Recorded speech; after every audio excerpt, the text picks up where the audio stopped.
And welcome to this discussion of a Section C question. Here it is.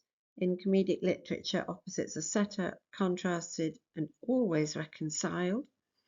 Explore the significance of opposites in relation to two texts you've studied, and remember to include in your answer relevant comment on the way writers have shaped meanings. So I'll get my red pen, I hope.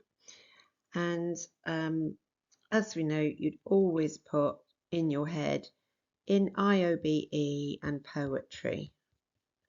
I don't want an essay on comedic literature, it's too big.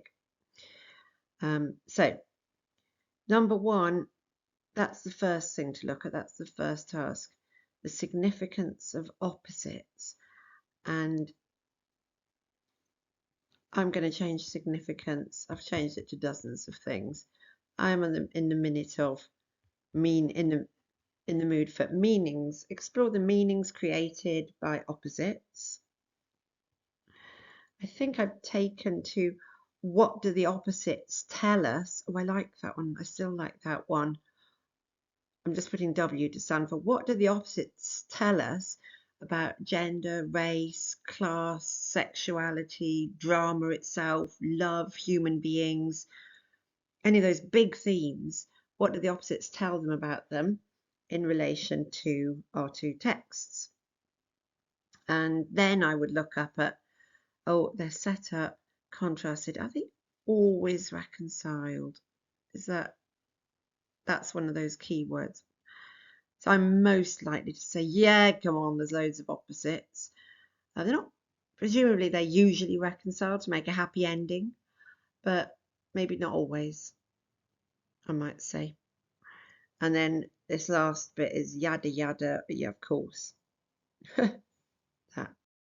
The importance of being earnest, and you have to be very clear in your head what opposites you want to talk about. And the one that leaps out to me is the difference between the town and the country. And I would write a whole bit about how it's set up with Algie's London flat and Jack's countryside estate. I want to say that you've got the argument between Cecily and Gwendolen, and the type of Gwendolen, the new woman, the city woman, versus the ingenue, the innocent country girl. It's all set up there, but I think I'm going to say that's only on the surface, and that they're not really opposite. They're all extremely rich. The same activities go on in the town and the country. Jack comes up to the town, up to London for his Bunburying as Ernest, and Algernon goes out to the countryside to misbehave. So Cecily and Gwendolen, very similar characters. They're both desperate to marry someone with the name of Ernest. They're that similar.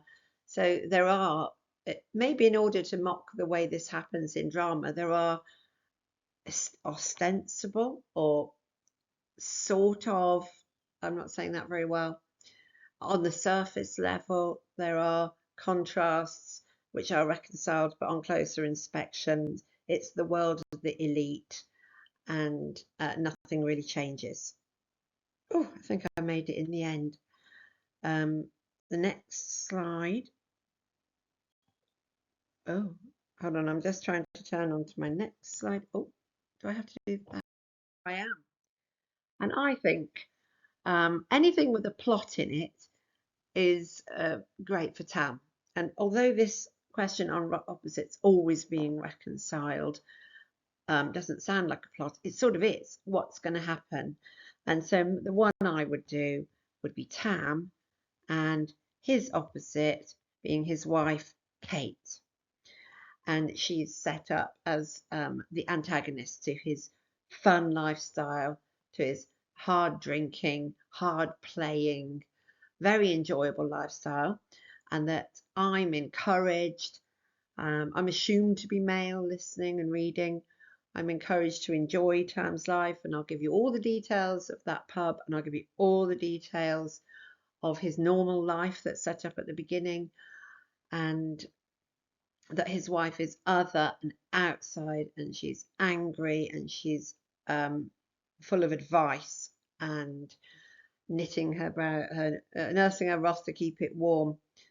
And that at the end, there is no reconciliation really. He gets away with whatever he's been up to, and all he loses is his horse's tail, and he carries on presumably in his lifestyle. And Kate is still the other to be laughed at and to pretend to take seriously, something like that, I would write. So I'd say it's not always reconciled in that one. I would say if I didn't want to write about Tam, which I've heard some people don't, but I think they're completely mad, I might write about Sonny Prestatyn, the opposites of big business and Titch Thomas. I might write about the exploitation by big business. I might write about the sexual exploitation by in working class culture or something with Titch Thomas's autograph. And I'd say they're not reconciled at the end. That they're replaced by this the depressing direction of society with the Fight Cancer poster or some other dreadful comment like that. I wondered about if I would write. I've put Thomas here. What on earth do I mean? Oh, Titch Thomas. I got you right. The other one I might do is Not My Best Side. There.